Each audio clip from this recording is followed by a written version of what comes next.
أعوذ بالله من الشيطان الرجيم بسم الله الرحمن الرحيم صلى الله على محمد وعلى آله الطيبين الطاهرين يزيد الصلوات اللهم صل على محمد واللعنة الدائمة على أعدائهم أجمعين من الآن إلى قيام يوم الدين. I'm happy and honored to be again here with the community. I see a lot of familiar faces, and I see a lot of new faces as well. Alhamdulillah, hopefully that's a good sign that inshallah a number of people have joined the community since I was here last time. So when we speak of the movement of Imam al-Hussein, of course these days are dedicated to the commemoration of the movement of the Imam. When we speak of the movement of Imam al-Hussein, a lot of times what we tend to do is we focus on the last days of the Imam's life because they're special days, and rightfully so. Right? These 10 days that we commemorate, and from there on until the end of Safar, they're special nights. So of course we should be focusing on the last days of the Imam's life, but very little emphasis is placed on the lifestyle of the Imam. What pushes the Imam to go from Medina to Kufa to begin with? What pushes the Imam to go to the land of Karbala? Al-Karb wal-Bala. What pushes the Imam to go to the land of calamities and hardships? Why does he even do that? Very little do we speak of this. So very often we speak of Imam al-Hussein, but very little do we speak of how to become Husseini, how to become Zainabi. Okay. When we speak of becoming Husseini or Zainabi, a lot of times the discussion turns into a very vague discussion. So you say, okay, if you want to become Husseini or you want to become Zainabi, what are you supposed to do? You'll get a number of textbook answers, right? That's what I call them. I call them textbook answers. Say, okay, how am I supposed to become Zainabi or Husseini? Say, come closer to Allah subhanahu wa ta'ala. Be a good person. Be a good Muslim. Purify your soul. Purify your character. And all of these are correct, right? These are all. But we need to speak far more practical than this. If we're going to give a vague description of what it means to become Husseini, that's not going to get the job done. We have to point to certain attributes and say, okay, if you want this, this is how you should be practically in your life. So that when we point to that practical attribute, I can measure myself, right? If something's vague, if we have a vague discussion about what makes us Husseini or what makes us Zainabi, then I can never measure myself. What's going to happen? 10 years from now, if they ask me, it's like, oh, have things changed after 10 Muharrams? We don't really have an answer to give, right? Still pretty much the same. I know I've changed a little bit, but you can't really tell how much you've changed. But if I give you a very clear description and I say, okay, here's what being Husseini means, and then you can use that to measure yourself. And then not only 10 years, you can tell the difference between this year and the year before.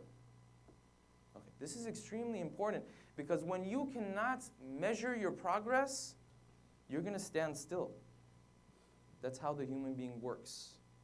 If you can't tell whether you've changed from last year up until this year, then you're going to stand still because there's really no way you can tell if anything has changed to begin with. So the first point that I want to make is that when we speak of the lifestyle of Imam Hussein and the lifestyle of Lady Zainab, we need to speak in a practical way, not in a vague way. Where at the end of the day, if they ask us, we're leaving the majlis, we're leaving the talk, we're leaving the speech. They ask us, okay, can you measure yourself now? No, not really. Please recite salawat.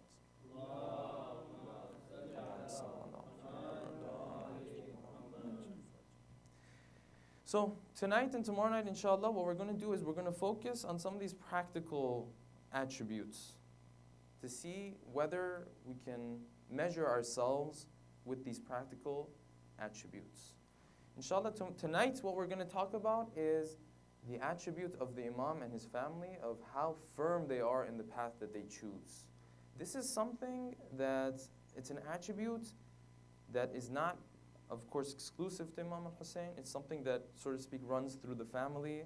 It's something that you find throughout the Ahlul Bayt. Right? But Hussein is the very symbol of this attribute. This attribute has come out the most when it comes to Imam al-Hussein. So we're going to speak of this, and then we're going to speak of how the Ahlul Bayt were firm in their path. When we say that they were firm in their path, does it mean that they just put their head down and they were firm in their path, and they put their head down and say, okay, I have a certain goal, I'm going to push until I get to that goal? Is that what we mean by being firm in your path? Or they had a different approach? What are the things that they took into consideration when they were firm in their path? This is extremely important, and this is what makes the message of the Ahlul Bayt special. How they approach the issue of being strong and firm in the path that you choose. So inshallah, that's what we're going to focus on tonight, inshallah. Let me start out by saying this.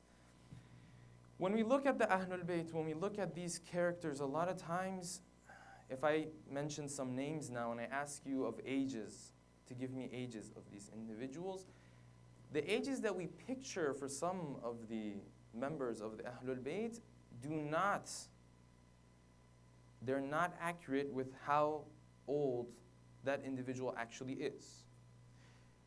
A lot of times, the age that we picture for that character, it's not accurate in terms of the things that that person has done. For example, let me give you an example, hopefully that will clarify things. When I say Ali ibn Abi Talib, salawatullahi alayhi, Allahumma salli ala Muhammad. When I say Ali ibn Abi Talib, this is my personal experience, okay? If they tell me Ali ibn Abi Talib, what comes to my mind, of course, that firmness comes to your mind. The backbone of the army of Rasulullah. That comes to your mind. But when they say Ali ibn Abi Talib, what age comes to your mind? For me, it's 30. Asadullah al-Ghalib, how old is he? Of course, the Imam has lived. It's not like the Imam was always 30 years old, right? But my point is, how do we picture this individual? When we speak of this person being Asadullah al-Ghalib, how old do we picture him to be? For me, it's 30. Someone here might say 25. Someone might say 35. Someone might say no, 50. For those who are 50 here, they're going to say no, it's 50. Right? If you're a youth, they probably say 30. Okay. But when you look into the life of Ali ibn Abi Talib, this firmness didn't come when he was 30. The firmness came at a very younger age.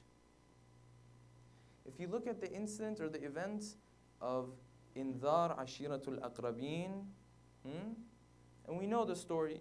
The Prophet, it was when the Prophet was publicly now announcing his message to Quraysh. That's who he started out with. So he called Quraysh and he invited them to the meal. And Abu Lahab didn't allow the Prophet to speak. He began to mock him. People dispersed. The Prophet did that again the next night. And he asked, who is going to be my wasi? Who is going to be my assister? Okay. Now when Ali stands up and raises his hand and say, I am going to be your wasi. I am going to be your assister. He's not 30 years old. Even though I picture Ali ibn Abi Talib to be how long? How old? 30 years old. But when he's doing that, he's not 30 years old. Right? At most, he's a teenager. At most, he's a teenager. Okay. One more example, and then we're going to move on from this. Lady Fatima al-Zahra. Allahumma salli ala Muhammad wa ala Muhammad. When you and I picture Ummuna Fatima, when you and I picture our mother Fatima al-Zahra, the Sayyids, you're going to be jealous now. Say you're calling her your mother. Ummuna Fatima. When we picture Lady Fatima al-Zahra, what is the age that comes to your mind and my mind? Of course, there's one thing that you have heard. Now that you pay attention, of course, that number is going to come to your mind, right? Okay. But if you unconsciously think about Lady Fatima al-Zahra, to me, the numbers that come to my mind when I picture a mother from my own point of view, it's 20, 25, 30. Okay. And we all know that Lady Fatima al-Zahra never lived that long. Okay. So you're saying 18. Okay, I'll take your number, 18. You're pushing it, 18. Okay, 18. When you look at the life of Lady Fatima al-Zahra, you find that that firmness in the path of the Prophet didn't even come at the age of 18. It ended at 18. When did it come? After the Prophet announces his message to Quraysh, they basically sanction the Prophet and his companions. They push them out of the city of Mecca. They're forced to flee. They flee to this valley known as Shi'b Abi Talib, who's owned by the family of the Prophet. They go and they live there. Now, this is no normal circumstances that the Prophet and the companions are living with. It's not normal in any way. The weather, it's extremely cold at nights and extremely hot during the days, as it is in anywhere in the deserts. The food that's being provided to them, they're sanctioned. How are they supposed to get food around? It's only the first years that the Prophet has announced his message. The companions that are around the Prophet, these are not people who have come to a religion with an heritage of 1400 years. No, they've come to a religion that has lasted for just a couple years. The Prophet, in that situation, when he is not only responsible for himself, he's responsible for the others, because he has to answer to these companions, right? If anyone here has been, doesn't matter what it is, if you've been a manager, if you've taken care of a project, if you've been heading a project, whether it's here at the center, whether it's outside at work, whatever it is, or if you're just a father or a mother in a family, you know that it's very different when it's just you that you have to take care of, or no, you have to take care of other people, and they're going to come to you with their questions and their concerns. They say, this is what you told us to do, and this is where we ended up because of what you told us to do. Okay. Now imagine the pressure that the Prophet is under in that situation. Then he loses Abdul Muttalib. Take it a step further, Abdul Muttalib being the social, political backbone of the movements of Rasulullah. And then he loses Khadija, Salamullahi alayha.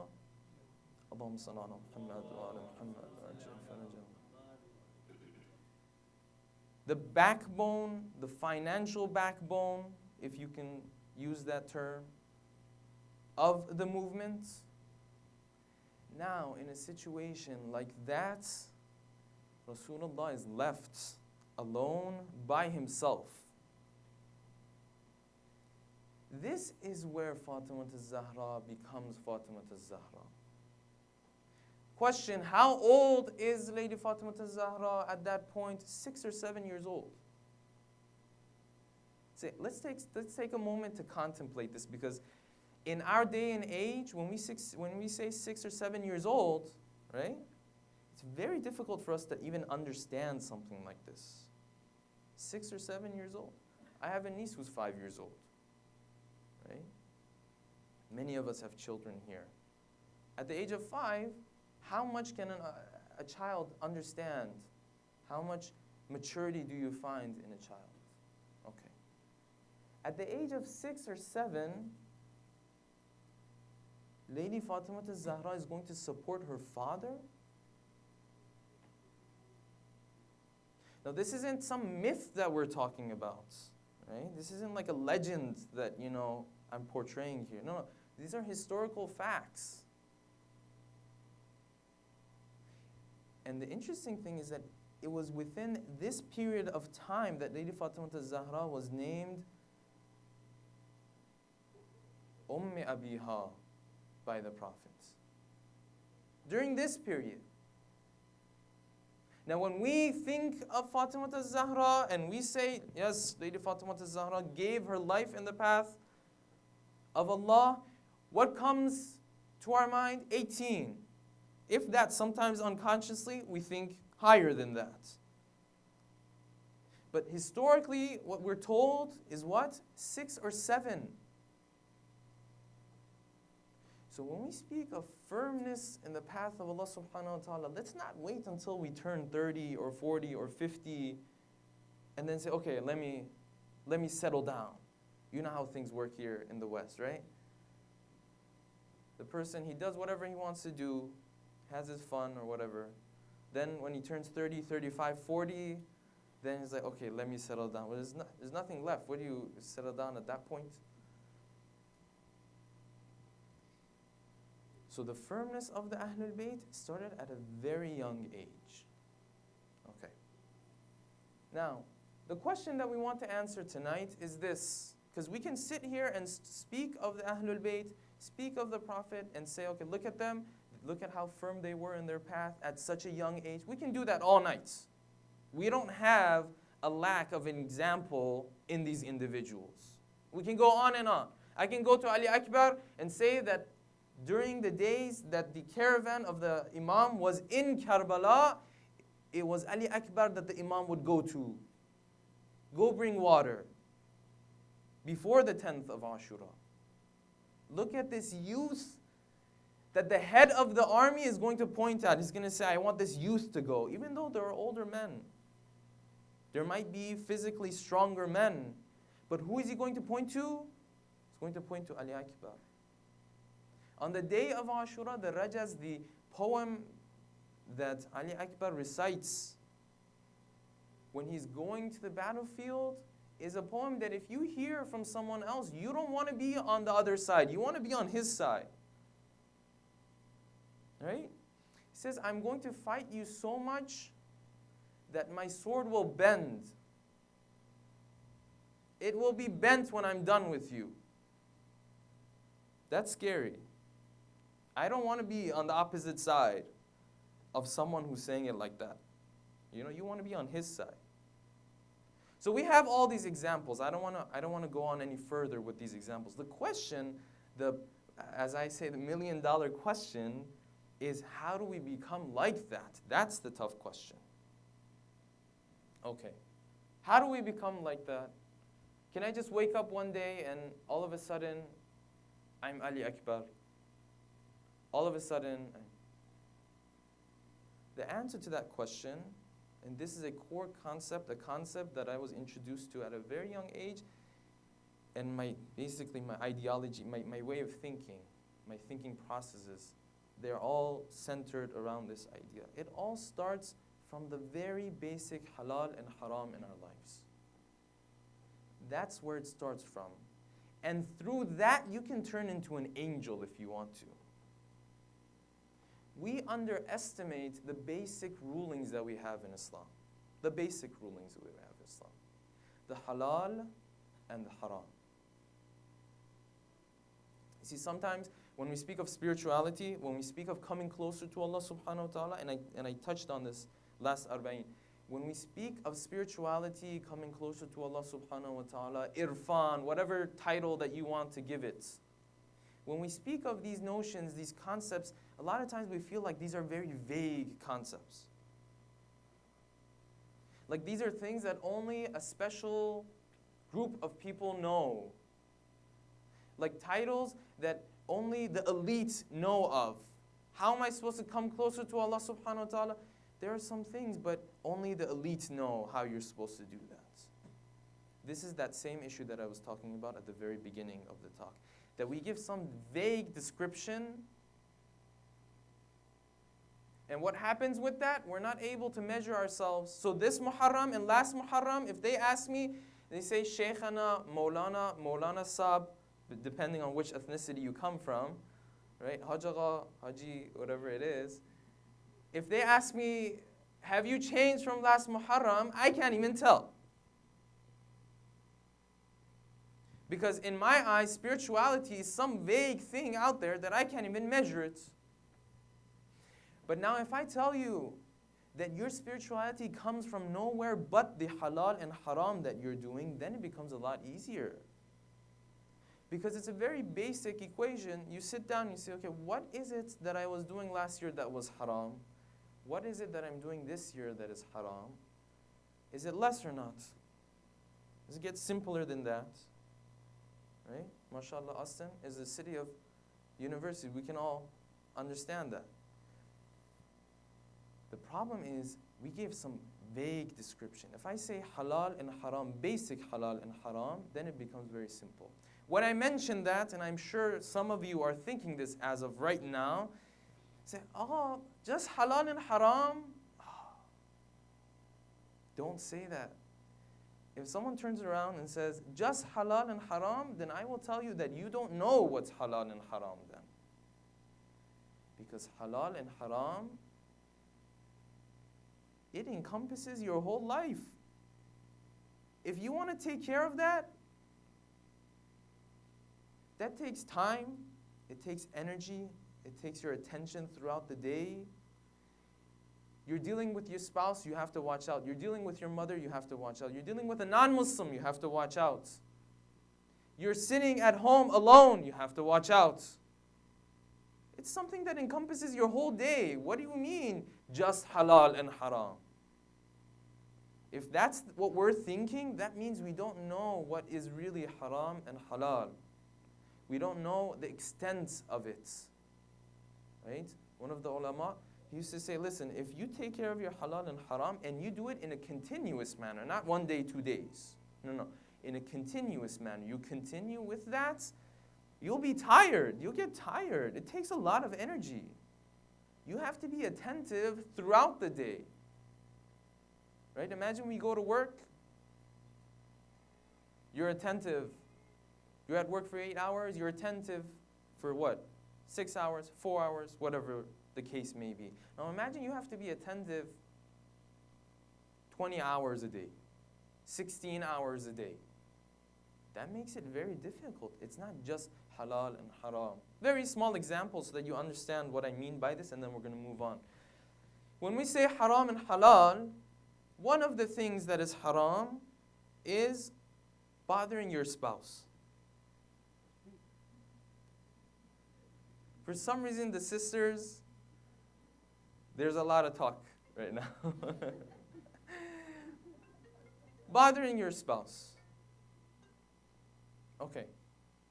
Now that's one word that I'm saying. But how many ways can I bother my spouse in?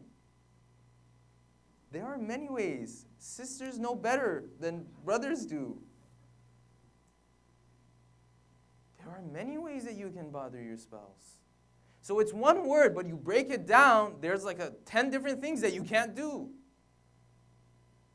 I can't disrespect my mother. Okay. How many ways can you disrespect your mother in? Oh, God knows how many ways there are. So it's one word. We put these into one word phrases, right? If you pick up the Risala, it says, إِذَاءُ الْوَالِدَيْنِ haram.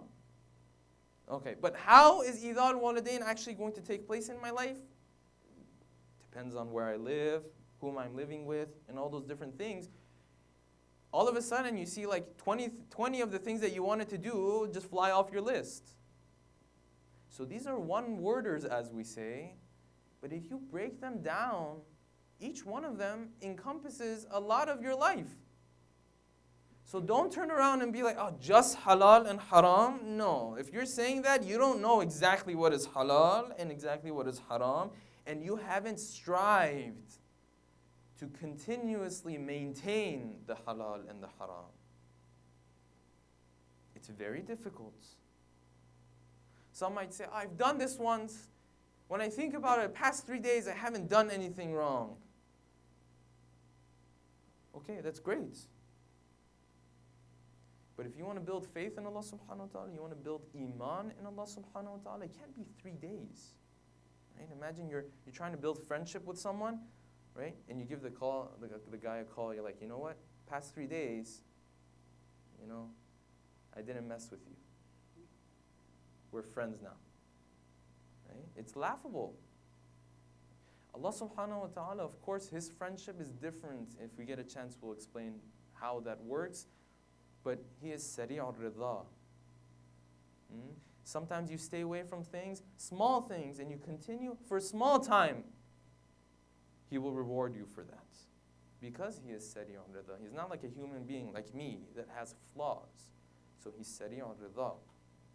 But my point is that if we want to be able to reach a point where those huge tests and trials that the Imam and his family are going through, if we want to be able to take, not that, something smaller than that. If we want to be able to take that, how am I supposed to get there? Halal and haram. As our teacher used to say, the best book you can read is the Risala. The Risala. You pick up the Risala, that's your book. You look it up, you say, okay, what is it that Allah subhanahu wa ta'ala wants from me? What is it that He doesn't want from me? What is haram? If we break down the meaning of something that is haram, what does the term haram mean? It means it's a red line. It means that if you pass this line, there's no more. The friendship is not there anymore. That's why when Allah subhanahu wa ta'ala, I'm branching off into this discussion now. When Allah subhanahu wa ta'ala is speaking about the Prophet, right? Allah subhanahu wa ta'ala in the Quran speaks of the Prophet and He explains that the Prophet, this Prophet of ours, he will not disobey us. He will not turn away from what we tell him to do. وَمَا يَنْتِقُ عَنِ الْهَوَىٰ إِنْ هُوَ إِلَّا وَحْيٌ يُوحَىٰ. Everything that he says, in huwa, it's nothing but wahyun yuha. It's nothing but revelation that's coming to him. This idea of the Prophet said this was just his personal preference. No. It goes against the Quran. In huwa illa wahyun yuha. Okay. Then Allah subhanahu wa ta'ala in another surah explains that what would happen if he were to disobey us. Now this is the Prophet that we're speaking of. The most special person who has ever lived. The closest person to Allah subhanahu wa ta'ala. When we say a red line, if you pass that red line, the friendship is not there anymore. This is what we mean. The Quran says, وَلَوْ تَقَوَّلَ عَلَيْنَا بَعْدَ الْأَقَاوِيلِ. Taqawwala comes from qawl, right? It means to take something that someone hasn't said and attribute it to them. So I say, Brother Muhammad Rizvi, he said this or that. وَلَوْ تَقَوَّلَ عَلَيْنَا بَعْدَ الْأَقَاوِيلِ. If he were to take some stuff and say, you know what, this was a revelation from Allah subhanahu wa ta'ala. لَأَخَذْنَاهُ بِالْيَمِينِ. We will take him with yameen, our firm hand.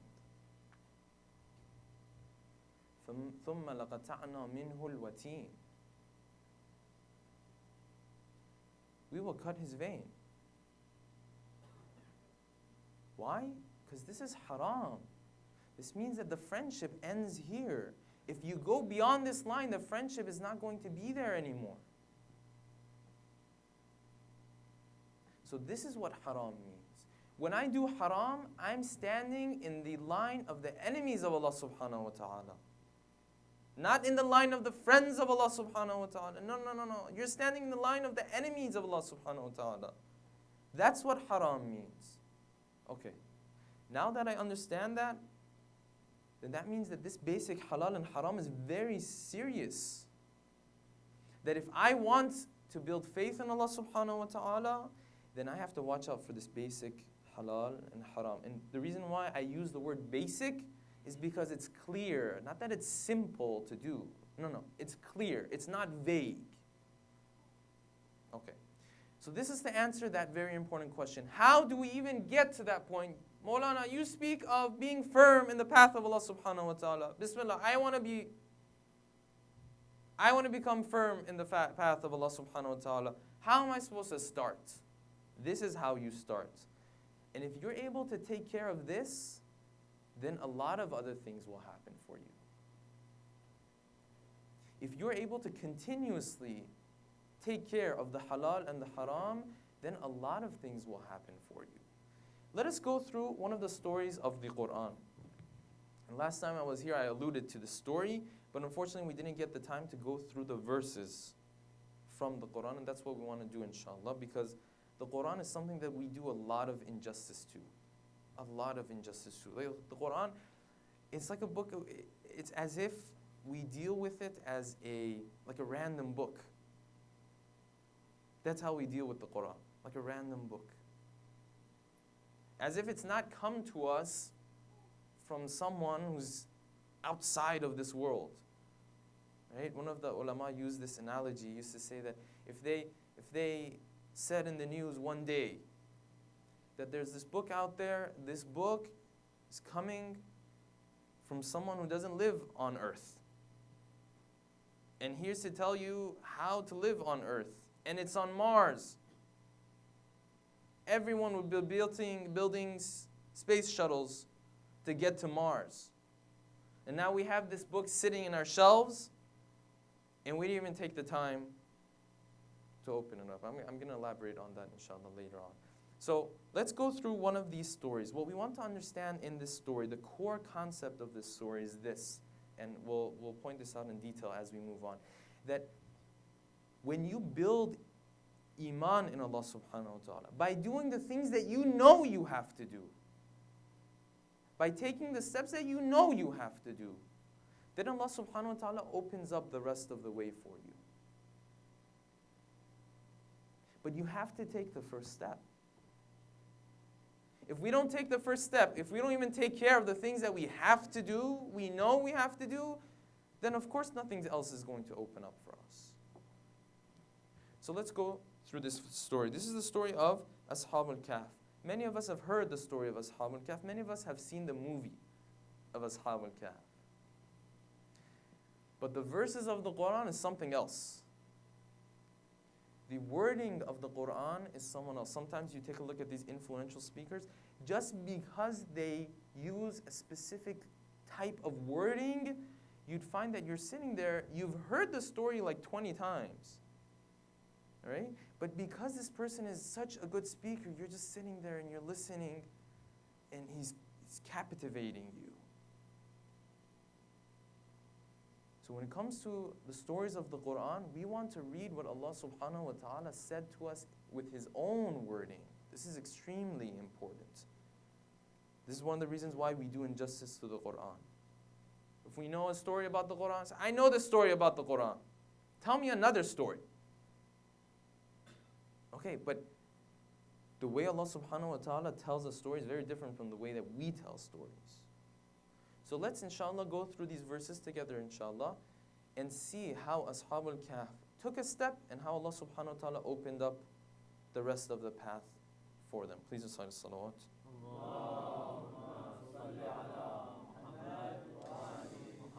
What I'm going to ask is the brothers and the sisters who, if you can grab a Quran, please do so. If you have a Quran on your phone, let's go to Surah Al-Kahf.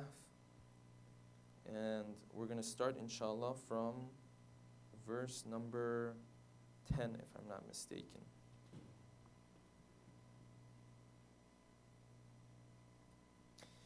Okay, verse number 9. That would help, yes. Please recite salawat.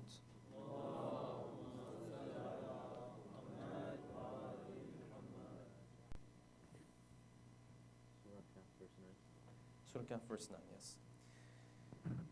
So, we'll start out, inshallah, with verse 9, and then we'll move down. One of the things that we need to understand about the storytelling of Allah subhanahu wa ta'ala is that He doesn't tell stories the way we tell stories, right? So a lot of times when we tell stories, right, we don't mention the end, right? First, we start out from, the personal life of the main character, and then what happens to him and how there are ups and downs, and then at the end, you see the end, right? No storyteller amongst human beings is going to give you the end of the story at the very beginning. It kind of ruins the purpose, right? Yes. Okay, let's start from here, inshallah. But Allah subhanahu wa ta'ala, sometimes it doesn't work like that. Sometimes Allah subhanahu wa ta'ala goes from one point of the story, He doesn't even tell you the rest of that part. He moves on to another part of the story. And we're going to elaborate on that. Why does Allah subhanahu wa ta'ala do that? Why does He jump from one part to another part? Even when you look into the stories of the Quran, there are very little stories in the Quran where everything is mentioned in detail. One of the rare ones is the story of Prophet Yusuf. Many of the other stories, Allah subhanahu wa ta'ala might allocate 2, 3, 4 verses to them. Ashab al-Kahf, there's a bit more detail to it in the Quran. But usually Allah subhanahu wa ta'ala doesn't go too much into detail. And inshallah we'll explain why that is the case. So let's start here. Let's start out here. أعوذ بالله من الشيطان الرجيم. أم حسبت أن أصحاب الكهف والرقيم كانوا من آياتنا عجبا. Allah subhanahu wa ta'ala is referring to the prophets. And He's saying, do you think أم حسبت أن أصحاب الكهف والرقيم, do you think that the story of أصحاب الكهف والرقيم, which is another name of them, كانوا من آياتنا عجبا, that this is a really surprising story of ours? Now, there is an understanding that we have of this verse.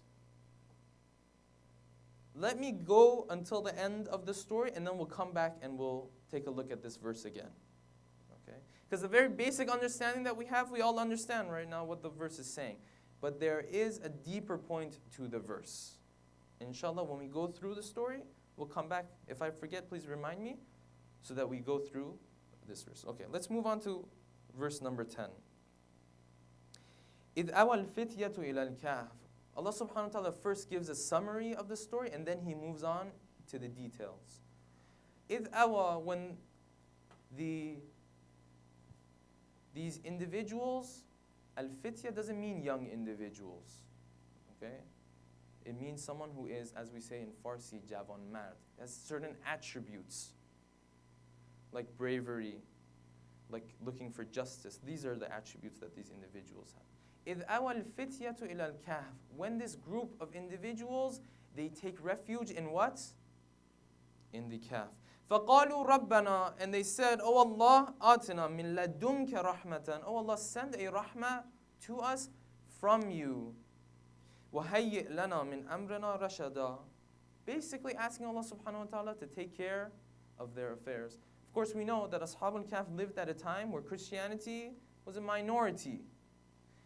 And because of being Christians and because of believing in monotheism, they were persecuted. So they fled the government and the ruler.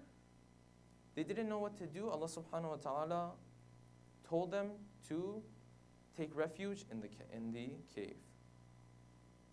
So what happened when they went to the cave? فَضَرَبْنَا عَلَىٰ آذَانِهِمْ فِي الْكَهْفِ سِنِينَ عَدَدًا.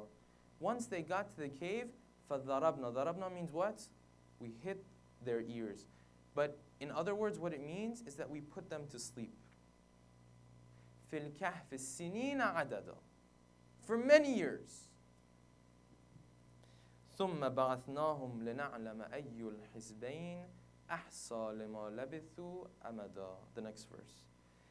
Then we raised them لِنَعْلَمَ, so that we could know which of the two groups counted better how many years they were asleep. Now there's a discussion here. The two groups, who is this two groups referring to? Right? A lot of times what we think the two groups are referring to is Ashab al-Kahf and the ruler or the king that was there. Now Allah subhanahu wa ta'ala is saying, I raised both of them, or I raised Ashab al-Kahf to see, so that Ashab al-Kahf would see that they were able to count better in the sense that they remained alive. Okay, but that's not what the verse is referring to. لِنَعْلَمَ أَيُّ الْحِزْبَيْنِ. Amongst Ashab al-Kahf there was a dispute that we will talk about. Allah subhanahu wa ta'ala wanted to see which one of these two groups had counted better how much or how long they were asleep. And there's an extremely important point here. Okay, so that's the summary. Verse 13, نَحْنُ نَقُصُّ عَلَيْكَ نَبَأَهُمْ بِالْحَقِّ. We are telling you their story بِالْحَقِّ. The reason why Allah subhanahu wa ta'ala is saying نَحْنُ نَقُصُّ عَلَيْكَ نَبَأَهُمْ بِالْحَقِّ is because the stories of Ashab al-Kahf was in circulation before the time of the Prophet. People knew Ashab al-Kahf. What they didn't know was the details of the story. And what happened was the Jews at the time of the Prophet, they told Quraysh, they said, if you really want to see whether this Prophet knows what he's talking about, you're going to ask him of 3 different stories. If he's able to tell you of these 3 different stories, then that shows that he's getting his knowledge from somewhere else. One of these stories was the story of Ashab al-Kahf. So the story of Ashab al-Kahf was in circulation. People already knew this idea and this notion of Ashab al-Kahf who went to sleep for many years. They knew that. What they didn't know was what exactly happened there. Innahum, this is where Allah subhanahu wa ta'ala starts with the story. Innahum fityatun amanu bi rabbihim wa zidnahum huda. Certainly, innahum, certainly they were a group of people, amanu bi rabbihim, they had that belief in Allah subhanahu wa ta'ala, wa zidnahum huda. This is the point that I was pointing out earlier. That this is a group of people who have taken the first step for Allah subhanahu wa ta'ala. After they have taken the first step, وَزِدْنَاهُمْ هُدًى. Allah subhanahu wa ta'ala doesn't sit there and just show you the path all the way to the end. He doesn't do that. No, إِنَّهُمْ فِتْيَةٌ آمَنُوا بِرَبِّهِمْ. They created that belief. وَزِدْنَاهُمْ هُدًى. After they took that steps, we showed them the path. This is the way Allah subhanahu wa ta'ala does things. Ittaqullah wa yu'allimukumullah. Be fearful of Allah subhanahu wa ta'ala, and Allah subhanahu wa ta'ala will teach you. So it starts from the very basic halal and haram that we have. If we're able to strive with those, Allah subhanahu wa ta'ala will show you the rest of the path. The rest is easy. This is the difficult part. This is the difficult part. So, إِنَّهُمْ فِتْيَةٌ آمَنُوا بِرَبِّهِمْ. They believed in Allah subhanahu wa ta'ala. They acted upon their belief. Then وَزِدْنَاهُمْ هُدًى. That's when we added to their guidance. وَرَبَطْنَا عَلَى قُلُوبِهِمْ, verse 14. وَرَبَطْنَا عَلَى قُلُوبِهِمْ إِذْ قَامُوا فَقَالُوا. Rabatna means to calm someone. Of course, the literal meaning is something different from that. But the verse is referring, the general message of the verse is this, that when these individuals put that effort in, فَقَالُوا رَبُّنَا رَبُّ السَّمَاوَاتِ وَالْأَرْضِ. They put that effort in and they said, our Lord is رَبُّ السَّمَاوَاتِ وَالْأَرْضِ.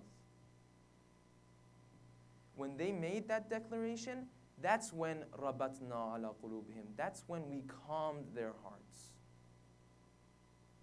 So once again, you see here that Allah subhanahu wa ta'ala doesn't just give things out before this person has even made a decision to take this path. No. You take the first step, and He will help you out. You have to take the second step so that He will help you out again. Too often, we sit back, we kick back, and we just relax. And we say, where is the help of Allah subhanahu wa ta'ala? No, this is the sunnah of Allah subhanahu wa ta'ala. You take a step, He will guide you further.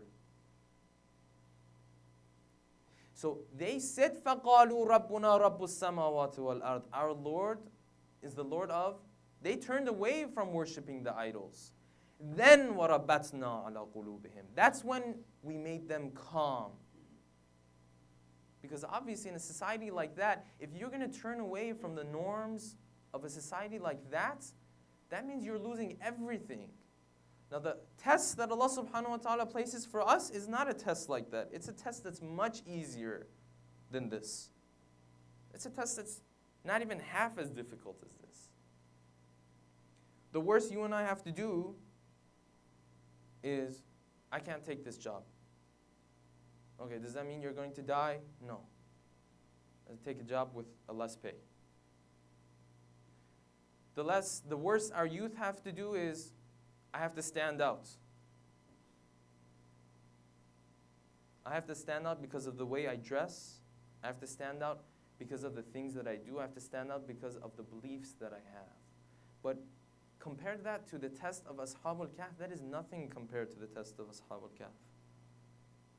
Ashabul Kahf, Allah subhanahu wa ta'ala tested them with their whole lives, with their careers. These were individuals who were working within the government of the ruler. So they're losing everything when they say, Rabbuna Rabbus Samawati wal Ard. Yet Allah subhanahu wa ta'ala is sitting there waiting for them to say that, and then وَرَبَطْنَا عَلَى قُلُوبِهِمْ.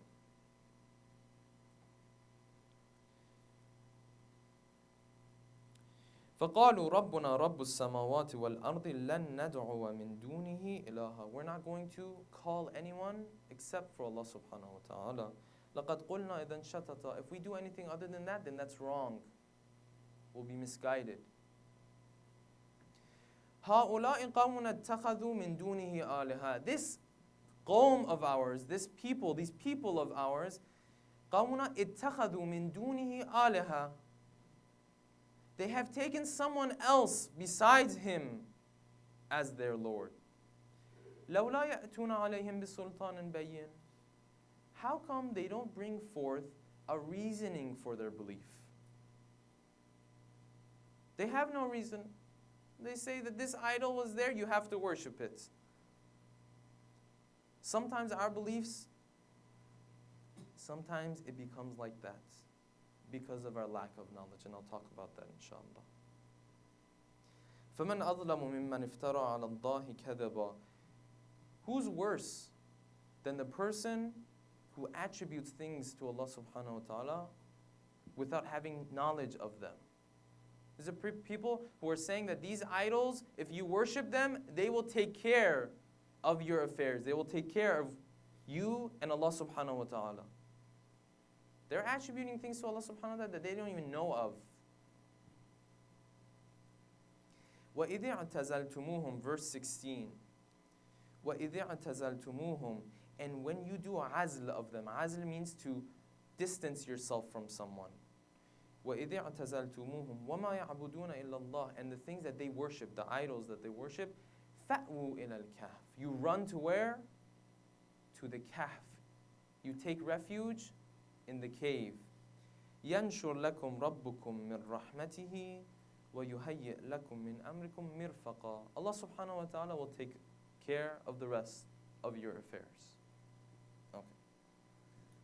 Now, imagine that these group of people, they're running away from this governor. In the traditions, we have traditions telling us that they were so fearful when they were running away that they ran for so long that their feet began to bleed. That's how fearful they were. They were running for their lives. Okay. Question is, where are you running? To which direction are you running? If you ask that simple question from Ashabul Kahf, the answer they will give you is, we're running فَأْوُوا إِلَى الْكَهْفِ. We're running towards the cave.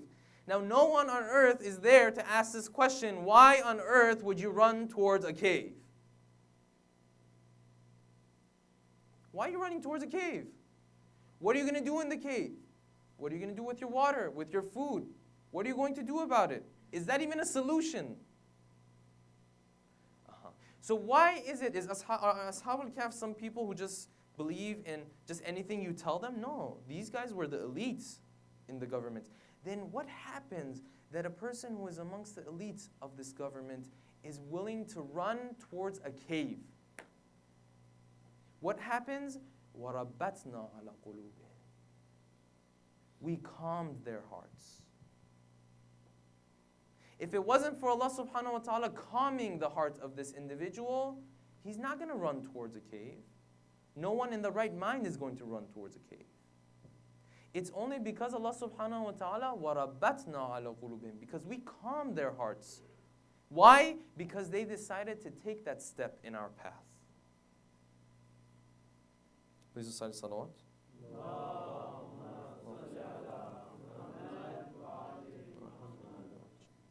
Verse 17. Now Allah subhanahu wa ta'ala is explaining in detail what happened with Ashab al-Kahf. فَضَرَبْنَا عَلَىٰ آذَانِهِمْ فِي الْكَهْفِ سِنِينَ عَدَدًا. They went to sleep. وَتَرَى الشَّمْسَ. And you see the sun, إِذَا طَلَعَتْ, when it rises, تَزَاوَرُ عَنْ كَهْفِهِمْ ذَاتَ الْيَمِينِ. It goes towards their right, the right of their cave. وَإِذَا غَرَبَتْ. And when it goes down, تَغْرِدُهُمْ ذَاتَ الشِّمَالِ. It goes to the other side of the cave. وَهُمْ فِي فَجْوَةٍ مِّنْ. Allah subhanahu wa ta'ala knows that Ashab al-Kahf are coming. Allah subhanahu wa ta'ala knows which cave to guide Ashab al-Kahf to, so that when they sleep for 300 years, that the position of the cave is such that throughout 300 years, the sun will not bother the bodies of Ashab al-Kahf. فِتْيَةٌ آمَنُوا بِرَبِّهِمْ وَزِدْنَاهُمْ هُدًى. Then Allah subhanahu wa ta'ala guides you the rest of the way. So Allah subhanahu wa ta'ala is saying, we position this cave in such a way that when the sun was rising, it was on the right of the cave, not in front of the cave. And it was going down, go to the left of the cave. In the sense that the bodies were getting enough light, but they were never under the sun directly. Why? Because fityatun amanu bi rabbihim. They took the first step. The rest, Allah subhanahu wa ta'ala will figure out how to make a cave that's positioned the right way so that you can sleep for 300 years. He will figure that out. You don't figure that out. Sometimes we think that we have to figure things out. No, Allah subhanahu wa ta'ala, if you imagine, Allah subhanahu wa ta'ala knows that 400 years later, a group of people, followers of the Ahlul Bayt, will gather here in a country that is the furthest thing from an Islamic country. They will gather there, people with the names of Muhammad and Ali, and they will gather there. They will need my guidance. So I'm going to take my Hussein today. I'm going to push him to the plains of Karbala. I'm going to have him sacrifice his whole family so that 1400 years later, that servant of mine has the guidance that he needs to have. Allah subhanahu wa ta'ala has done the planning for me and you. We just have to fit into his plan. How do we fit into his plan? Basic halal and haram. The basic halal and haram. So the cave is positioned in such a way where the sun never directly shines upon these bodies. وَهُمْ فِي فَجْوَةٍ مِّنْ. And they are within this hollow atmosphere within the cave. ذَلِكَ مِنْ آيَاتِ اللَّهِ. This is one of the signs of Allah subhanahu wa ta'ala. مَنْ يَهْدِ اللَّهُ فَهُوَ الْمُهْتَدِ وَمَنْ يُضْلِلْ فَلَنْ تَجِدَ لَهُ وَلِيًّا مُرْشِدًا. Whoever Allah subhanahu wa ta'ala guides, that person is guided. Let me elaborate on this just a little bit. Sometimes we think that Allah subhanahu wa ta'ala there's like a number of lifestyles that we can choose from. There's one lifestyle where you're very religious. It's a good lifestyle. There's another lifestyle where you're not so religious, you're moderate. Sometimes you listen to Allah subhanahu wa ta'ala. Sometimes when things are said by your religion that don't really make sense, then you're not so religious. So if Allah subhanahu wa ta'ala tells you, for example, you have to have a beard.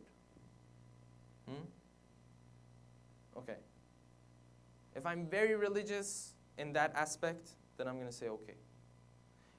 But if it doesn't really make sense to me, then I'm saying, no, you know what? I'm going to take the moderate approach. We think that there are a number of lifestyles in front of us, and like 4 or 5 of them are good, 4 or 5 of them are bad, and out of the 4 and 5, whichever one you choose, you're fine. You don't have to worry about anything. Allah subhanahu wa ta'ala is saying, don't make that mistake. مَنْ يَهْدِ اللَّهُ فَهُوَ الْمُهْتَدِ. Either you are religious in the sense that every single thing you want to do, you turn to Allah subhanahu wa ta'ala, فَهُوَ الْمُهْتَدِ. وَمَنْ يُضْلِلْ. And if you don't take that path, فَلَنْ تَجِدَ لَهُ وَلِيًّا مُرْشِدًا. Then you're lost. You can be the most intellectual person you want to be. You're lost. مَنْ يَهْدِ اللَّهُ فَهُوَ الْمُهْتَدِ. Let's continue with the verses. وَتَحْسَبُهُمْ أَيْقَاظًا. This is verse 18. وَتَحْسَبُهُمْ أَيْقَاظًا. Now Allah subhanahu wa ta'ala is explaining to the Prophet that when you see these individuals, تَحْسَبُهُمْ أَيْقَاظًا, you think, you assume that they are awake. وَهُمْ رُقُودٌ. But they're asleep. وَنُقَلِّبُهُمْ ذَاتَ الْيَمِينِ وَذَاتَ الشِّمَالِ. And we take their bodies throughout this 300 years, we take their bodies and we turn them from their left to their right. Again, from the right to the left. Now imagine in this 300 years, Allah subhanahu wa ta'ala, right, in this cave, He's flipping these bodies for 300 years, right? Now imagine how many people have come within these 300 years that are living in those cities. Imagine how many people have come and doubted whether Allah subhanahu wa ta'ala is even paying attention to them or not. Me and you were sitting here, we have concerns, we have doubts whether Allah subhanahu wa ta'ala is even cares for us sometimes. Whether He cares for our rizq, whether He cares for our family. He's going to take care of me. Somewhere else He's flipping bodies. But we don't know. For 300 years He's flipping bodies. People in the city, is Allah subhanahu wa ta'ala really there? Is He really going to help me out? If I really pray to Him, is He going to listen? And right now He's flipping bodies too. We're just not there in the cave. Right? We're in the city. Somewhere He's taking care of some bodies in this particular way. In His own mysterious ways. Right? When we're sitting here sometimes like, is it really there? وَنُقَلِّبُهُمْ ذَاتَ الْيَمِينِ وَذَاتُ الشِّمَالِ وَكَلْبُهُمْ بَاسِطٌ ذِرَاعَيْهِ بِالْوَسِيدِ. So we were flipping these bodies from the left to the right. Of course, you know that if you sleep on one side for a while, the issues that will come up with your body, Allah subhanahu wa ta'ala is taking care of these individuals.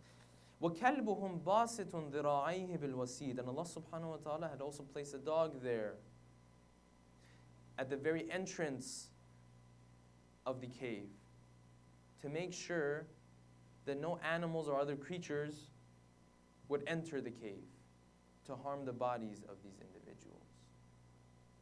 He's planned everything. وَكَلْبُهُمْ بَاسِطٌ ذِرَاعَيْهِ بِالْوَسِيدِ لَوْ اطَّلَعْتَ عَلَيْهِمْ لَوَلَّيْتَ مِنْهُمْ فِرَارًا. If you were to come upon them, you would be afraid. Because they're people lying down, but it's like they're awake. That's very scary. I don't know if you've experienced anything like that. Sometimes, if you try this one time, if you go, you see one of your family members, right? If you walk to that family member who's lying down, who's been laying down for like half an hour, right? Let alone like 200 years.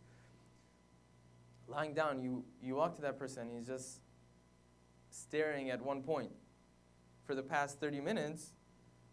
That's scary. لَوَلَّيْتَ مِنْهُمْ فِرَارًا وَلَمُلِئْتَ مِنْهُمْ رُعْبًا. Now, Allah subhanahu wa ta'ala says, I did all of this. وَكَذَلِكَ بَعَثْنَاهُمْ. Verse number 19. وَكَذَلِكَ بَعَثْنَاهُمْ. In the same way that we were taking care of their bodies, now we decided it's time to get up. لِيَتَسَاءَلُوا بَيْنَهُمْ. So that they will ask among themselves.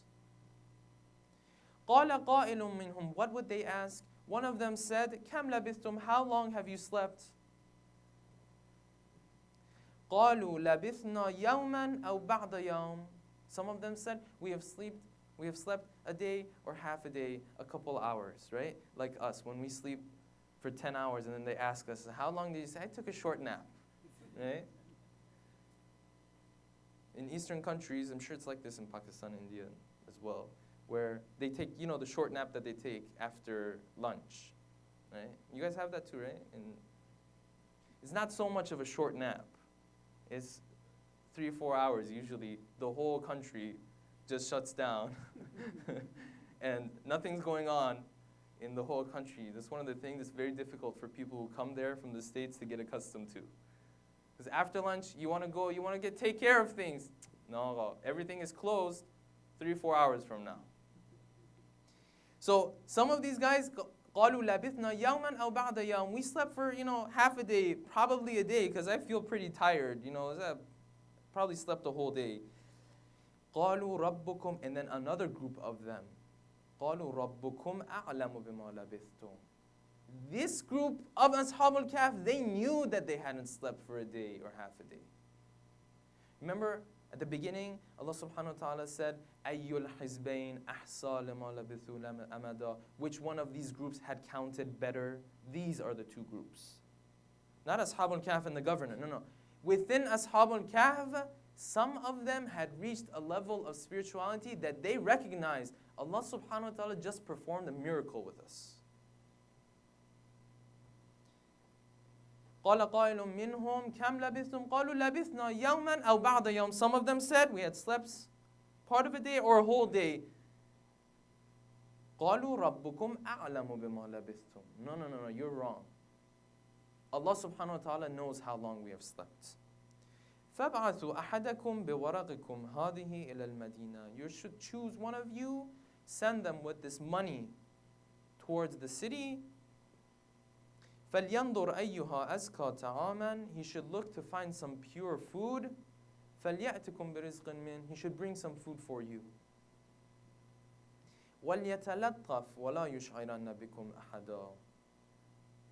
You should watch out so that no one else finds out that you're here.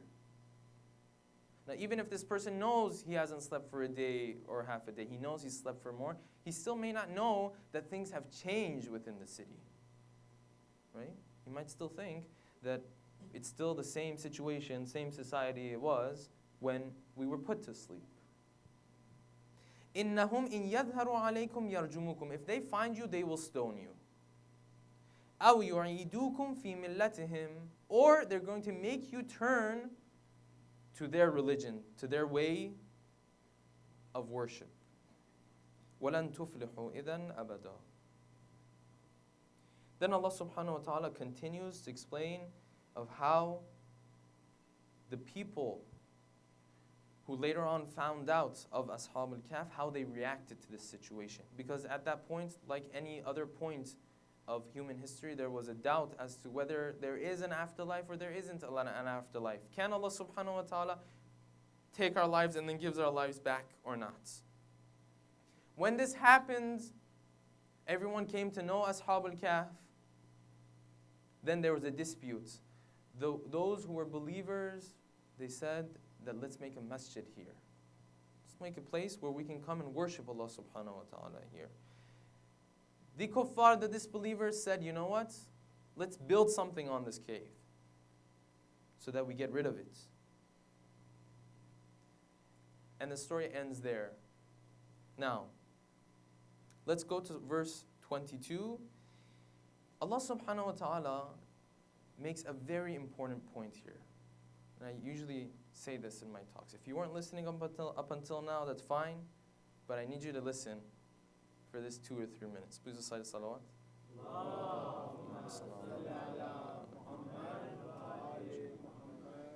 سَيَقُولُونَ ثَلَاثَةٌ رَابِعُهُمْ كَلْبُهُمْ. They will say that there were 3 of them, and the 4th was who? كَلْبُهُمْ, was the dog. وَيَقُولُونَ خَمْسَةٌ سَادِسُهُمْ كَلْبُهُمْ.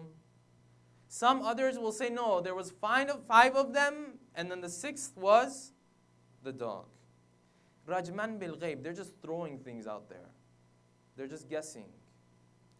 وَيَقُولُونَ سَبْعَةٌ وَثَامِنُهُمْ كَلْبُهُمْ. And then others will come and say, no, there's 7, and the 8th was the dog. Okay. Now, you imagine that Allah subhanahu wa ta'ala, after pointing out all of these disputes, He's going to say, okay, let me settle it for you, huh? Let me settle it for you and tell you there was 9 and the 10th was a dog. قُلْ رَبِّي أَعْلَمُ بِعِدَّتِهِمْ. You know how many there were? I know how many there were. Wait a second. So you're telling us there are all these opinions, and you're putting yourself through the trouble to point out all of these opinions, and you're not even going to tell us how many there are at the end of the day. What kind of storytelling is that? Sometimes when you look at the verses of the Quran, the stories of the Quran, you'll find that Allah subhanahu wa ta'ala just doesn't point out details sometimes. Sometimes you see He's avoiding the details. He'll go through all the details. He won't even tell you which one it is at the end of the day.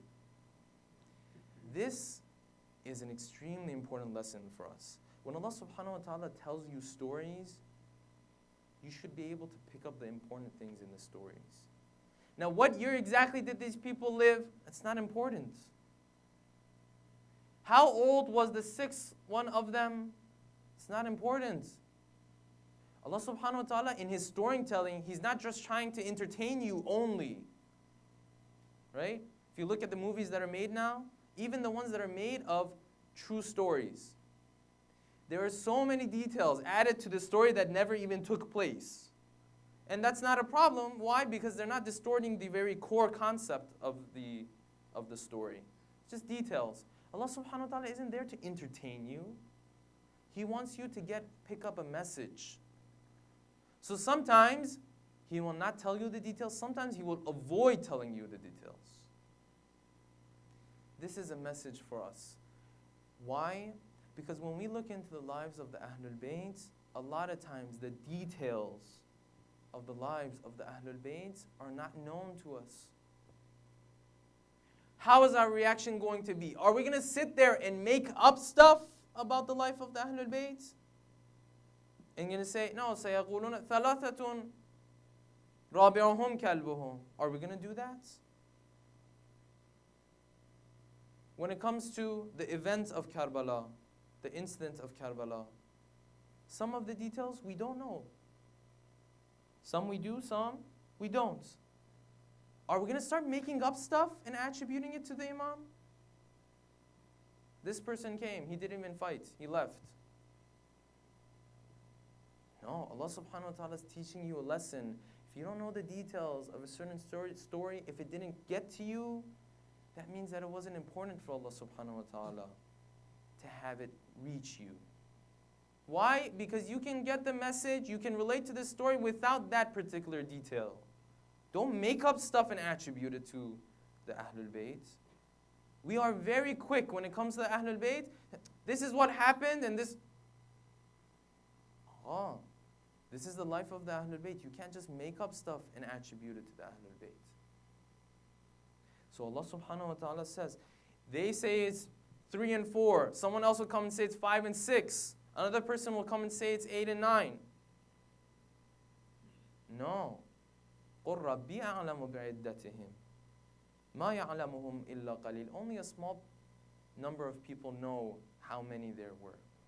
فَلَا تُمَارِ فِيهِمْ إِلَّا مِرَاءً ظَاهِرًا. Don't even get into this discussion. وَلَا تَسْتَفْتِ فِيهِمْ مِنْهُمْ أَحَدًا. Don't go to the Jews and the Christians and ask them how many there were. Why Allah subhanahu wa ta'ala shouldn't we do that? Well, because it's not even important to the message. I have given you enough details. This is God's book. If He wants to give you details, He'll give you more details. Now, let's go back to أَمْ حَسِبْتَ أَنَّ أَصْحَابَ الْكَهْفِ وَالرَّقِيمِ كَانُوا مِنْ آيَاتِنَا عَجَبًا. Verse number 9, and we'll end inshallah. أَمْ حَسِبْتَ أَنَّ أَصْحَابَ الْكَهْفِ وَالرَّقِيمِ كَانُوا مِنْ آيَاتِنَا عَجَبًا. So the first meaning that comes to mind is this, that we say, okay, Allah subhanahu wa ta'ala is saying that it's not difficult for me to put people to sleep for 300 years. That's what comes to mind. That Allah subhanahu wa ta'ala is saying that this is easy for me. If I want to take someone's life for 300 years, I can do that. That's not a problem. Allama Tabatabai has a very nice point here.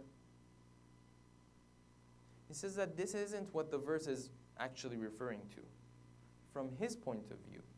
What the verse is saying is this. It says, is it the case that when you look at Ashab al-Kahf, you're surprised at how they slept for 300 years and they weren't able to figure out that they slept for 300 years? Are you surprised at that? You shouldn't be surprised at that. Why? Because each and every human being is just like Ashab al-Kahf.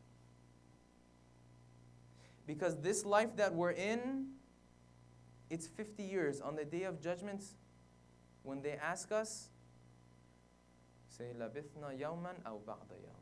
It felt like a day or two. Did it just pass? 60 years of my life, did that just pass? 70 years of my life, did that just pass? Allah Ta'ala says this is what the verse is referring to.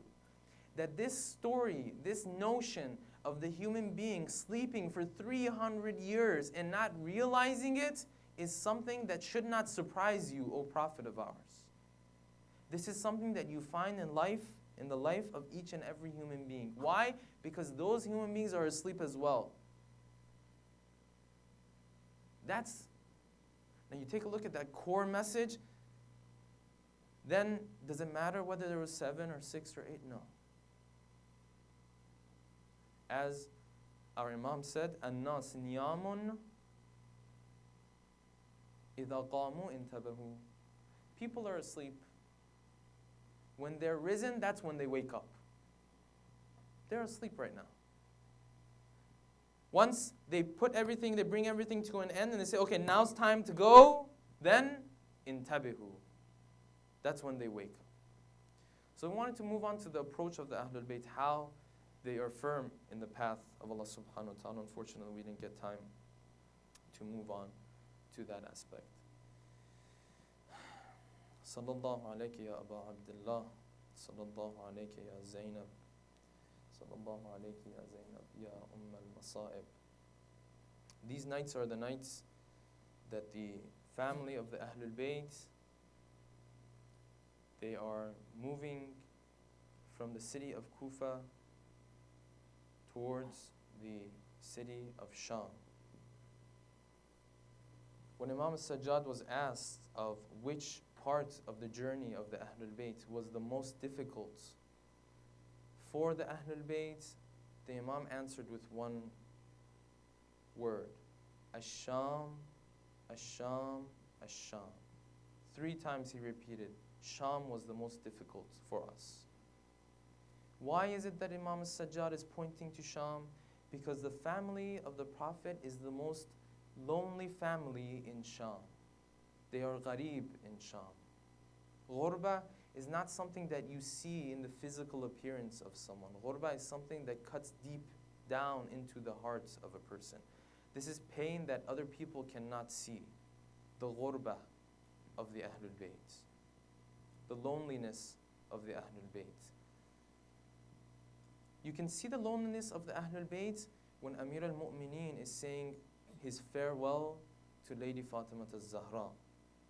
After Lady Fatima al-Zahra is leaving this world, the narration says that Amir al-Mu'mineen went to say farewell and to speak to the prophets of Allah. And Amir al-Mu'mineen, picture Amir al-Mu'mineen sitting there, the children, his orphans, Hussein, Hassan, Zainab, Kulthum, all of them are sitting there. And he speaks to Rasulullah. Assalamu alayka ya Rasulullah. My salams go to you, O Rasulullah. Anni wa an ibnatika an-nazilati fi jawarik. My salams go to you from me and from your daughter who is now coming to you. As-sari'atul lihaq bik, the daughter that came to you very soon after you left. Ali ibn Abi Talib is ashamed to explain what has happened to Fatima al-Zahra. He doesn't go into details. Ya Rasulullah, fa'ahfiha as-su'al. You ask Fatima what they did to her. O Rasulullah, all of the ummah turned against us after you passed away. بِتَضَافِرُ أُمَّتِكَ عَلَى حَذْمِهَا. All of the ummah took away her rights after you passed away. Then Ali ibn Abi Talib turns to the orphans and says, "Come, tazawwadu min ummikum. This is the last time you're going to see your mother. Come and say goodbye to your mother." The family of the Ahlul Bayt is accustomed to the ghurbah that we find in Karbala. But there is one scene that has been narrated that shows the loneliness of the family. This is a scene, Sahl ibn Sa'ad says, "I was passing through Baytul Muqaddas, I decided to go through Sham." He says, "I'm coming closer and closer towards Sham, and I see that the city of Sham, everyone is happy, everyone is clapping. I go up to them, I have a doubt, I ask them, is there a special Eid that you have that I don't know of? Is there a celebration that you have that I don't know of?" People tell them, no, this is no celebration that we have. There are a group of rebels, and the governor has been able to defeat them. These rebels, they are now coming to the governor. They're being brought to the governor. That's why we're happy and we're clapping. Sahl ibn Sa'd says, "I went towards the entrance of the city and I waited there. Little by little, I saw these flags coming in, and then I saw a head come into the city of Sham. And behind that, I saw a number of women and children coming into the city of Sham. And I sat there looking at these women, at these children. I approached one of them. I saw that they were sitting on these camels without saddles. I approached one of them. I said, 'What is your name?' She said, 'I'm Sukayna, the daughter of Hussein.' I told Sukayna, I said, I am a companion of the Prophet of Allah. I have seen your grandfather. Is there anything that you want me to take care of?" This is the loneliness of the Ahlul Bayt. Sukayna says, "I only have one request. My request is to ask them to move the head a bit ahead of us, so that when we enter the city of Sham, people will not see the family of the Prophet the way they are seeing us now." Sahl ibn Sa'd says, "I knew I couldn't approach the troops and ask them for this. So I went, I made a deal with one of them. I told them I would give you money if you would do this. And the Shami troop said, 'I will do that if you give me my money.'" This is the loneliness of the family of the Prophet. Imagine Zainab is walking into a city that is a city of her father. She's walking into this city, people are happy to see that she is crying. People are happy to see the heads of her brothers, her relatives on the spears. Only Allah subhanahu wa ta'ala can give Zainab enough patience to go through something like this. From there, the family of the Ahlul Bayt, they go to the palace of Ibn Ziyad, and from there to the city of Sham. Ala la'natullah ala al-qawm al-zalimin. Wa saya'lamu alladhina zalamu ayya munqalabin yanqalibun. We pray that Allah subhanahu wa ta'ala, inshallah, helps us to be amongst the true followers of Imam Sahib al-Zaman. And we pray that Allah subhanahu wa ta'ala hastens his return. We pray that Allah subhanahu wa ta'ala helps the Muslims and those who are oppressed around the world, whatever country it may be at this time and age.